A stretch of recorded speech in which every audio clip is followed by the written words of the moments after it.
20 April 571 Masehi dinamakan Tahun Gajah karena pada waktu itu bala tentara Abraha dan Yaman ingin menyerang Ka'bah yang dimaksud meruntuhkannya.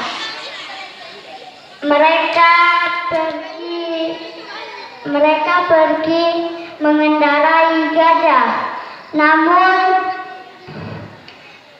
Namun perangan itu gagal total karena Allah Subhanahu wa taala mengirimkan burung ababil.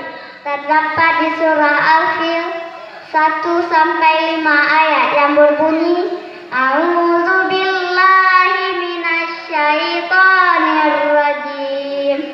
Bismillahirrahmanirrahim.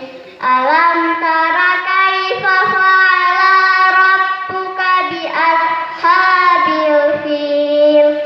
Alam yaj'al kaidahum fi tadlil wa arsala 'alaihim tayran ababil tarmihim bihijaratin min sijil faj'alahum ka'asfin ma'kul.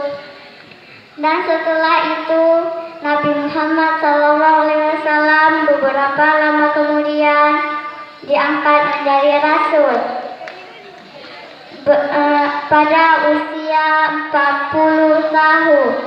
Dan setelah itu pula beliau wafat pada usia 63 tahun di waktu duha. Demikianlah cerita Islami dari saya. Lebih dan kurang saya mohon maaf. Assalamualaikum